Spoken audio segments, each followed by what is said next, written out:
Assalamualaikum warahmatullahi wabarakatuh. Mari kita bersujud semuanya, saudara-saudara di seluruh Indonesia, kepada ibu kita dalam rangka mengucapkan selamat Hari Ibu 22 Desember 2023 ini. Dan sesudah ini kita lanjutkan pengabdian kita kepada Ibu Pertiwi. Ada yang bertanya kepada kami, mungkin tidak Anda mentargetkan mendapat pertumbuhan ekonomi 7% di dalam 1 tahun. Karena di dalam sejarah reformasi tidak pernah sampai tumbuh sebanyak 7%. Dulu hanya itu dicapai pada tahun 89 sampai 91 di era Orde Baru. Lalu pertanyaan itu saya sampaikan kepada beberapa orang ahli.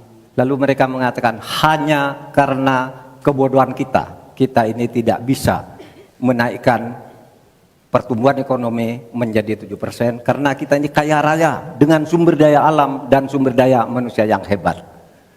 Masalahnya apa? Masalahnya banyak korupsi dan inefisiensi di sektor-sektor pertumbuhan ekonomi, yaitu di sektor konsumsi, belanja pemerintah, ekspor impor, dan investasi. Jadi dengan demikian karena banyak korupsi, dan itu memang betul terjadi.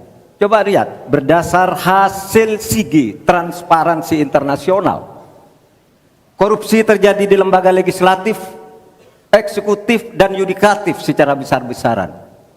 Korupsi juga terjadi di 3 metra alam kita ini.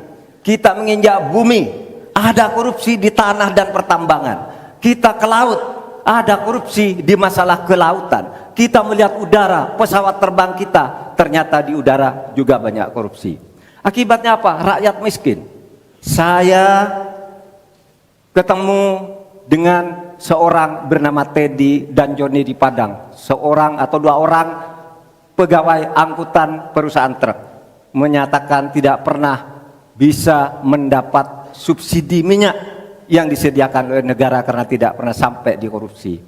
Saya juga ketemu dengan seorang Sri Wulan, anak kecil di Parongpong, Bandung Barat. Dia mengajak saya main layang-layang. Katanya, "Bapak, saya ingin terbang seperti layang-layang meraih cita, tapi saya tidak dapat." Kemudian saya ingat pulau saya Madura. Di Madura itu kaya dengan gas alam, tetapi sampai sekarang tidak pernah dioptimalkan untuk dimanfaatkan.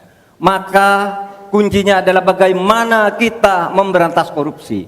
Lalu ada yang tanya kepada saya, "Bapak, kalau Bapak jadi wakil presiden orang takut ditangkap." Saya panggil para ekonom dan para pelaku usaha, "Apa betul Anda takut kepada saya kalau saya wapres?" "Tidak, Bapak. Justru kami perlu seorang penegak hukum seperti Bapak. Karena apa? Kami kalau mau investasi di Indonesia ini diperas.